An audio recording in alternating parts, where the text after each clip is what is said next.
Hello.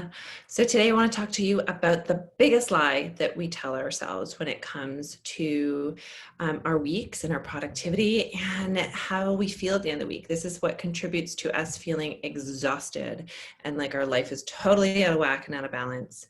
And it's the one big thing that really holds you back. It doesn't matter how productive you are or how scheduled you are or how organized you are. If you still believe in this one really big lie, then you truly won't ever be able to achieve that level of productivity or that level of feeling like there is balance in your life because of it. So without further ado, here it is. The lie that we tell ourselves the most is that we don't have a choice.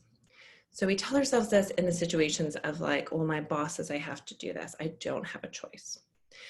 And what we're really saying is there is a choice, but I don't want to make it because I don't like the consequence. And a lot of people, when I start talking to them about this, will say, well, it's true. I don't have a choice. I have to complete this or else my boss will fire me. And if I get fired, then I don't have any money in order to pay for my rent or my house or food for my kids or whatever. So obviously I can't, I have to do this. And I always push back and say that framing everything in this way will leave you feeling so exhausted and depleted because your brain interprets it all as like being forced to do things, as if you have no choice.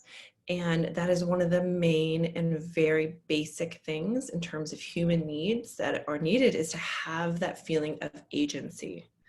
So when we tell ourselves that we have no agency, that we're being forced to do things, we start always having urges for that need, right? So we will try and find another way to meet that need. And sometimes it's through doing things that really don't serve us. Often it's most likely through doing things that really don't serve us. So like snacking or rebelling with our time. So staying up super late and just scrolling on social media when we know we need the sleep, or that the sleep would make us feel really good, and doing all these other things that just aren't super helpful to us. And we don't know why we do them, and then we get so frustrated ourselves for doing it in the first place, but it's because we're trying to meet a need within ourselves for that agency, for that sort of self-control. And if we're continually telling ourselves that we have no choice in the world and that everything feels out of whack and that we can't do anything about it, then we will continue to try and find it other ways unconsciously. So one of the other things that I always like to push back on this with is like, there is zero upside to telling yourself that you don't have any choice. There's zero upside to trying to always blame it on other people. The only thing that it does is save you from ever having to do the work of growing internally. It is a really, really easy way to never have to like look at what's going on within yourself, look at what drives you, like really shine a light in those shadowy places and see what's going on. So whenever we go into that default mode of wanting to be like, it's not my fault, or I don't have any choice, I have to do this, just check in with yourself and really, really ask if it's true or if it's just that there's consequences that you don't like, but try and reframe it to have that choice, because it'll help really meet that need internally. So you won't be trying to do it through things that actually end up sabotaging yourself. And it just feels better, like really and truly, even when you say like, I'm choosing to work the weekend because I have to get this project done for, this, and I choose to get it done and I choose to turn it in on time. It feels so much more empowering to our brains, and our brains just like it more than it feels as saying that we have to do this and then I have to work the weekend. And the other really amazing thing it does is it stops us from making those decisions unconsciously. Because a lot of times we'll just keep going because that's what we've always been doing. We always just pick up the slack for everyone. We always just do all these things. But when we frame it as a choice, our brain really starts to get back in the game and starts being conscious about it and being like, whoa, whoa, whoa. Am I really choosing to give up the weekend with my kids and my family or my friends in order to do this thing that really isn't the highest priority? Maybe I need to rethink this.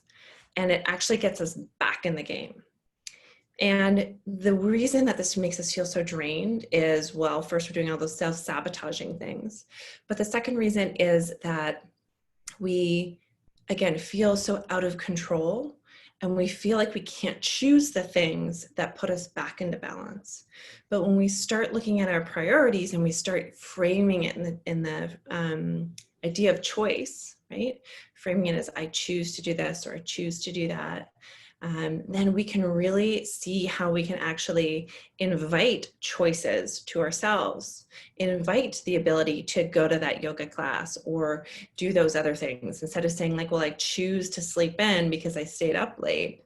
You might start to be like, oh, that doesn't feel so great. So instead, I'm going to choose to go to bed early so that I can choose to go to yoga, right? We're not sort of unconsciously just going through and staying up super late. Just scrolling on social media, doing something that doesn't make us feel like we're in balance, like we have agency over our lives.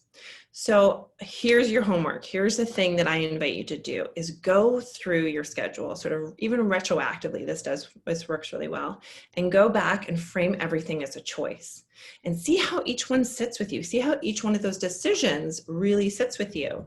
And then see for your week coming, what would I choose differently? Go through your schedule too and say, I choose to do this. I am choosing to, shoot this video for me today.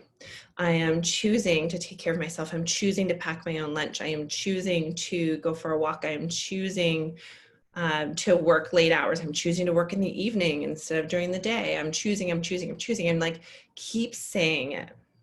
And what I want you to notice is how it feels different, and B, what changes for you. What does your brain sort of be like, oh, yeah, no, we're going to have to do something different here.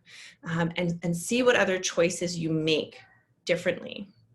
So that's my challenge to you. Reframe things as choices. It really is the biggest lie that we tell ourselves. Just because we don't like the consequence doesn't mean we don't have a choice in the situation. We can always choose to walk away. It sometimes feels like there's a lack of choice because we're so afraid of that consequence.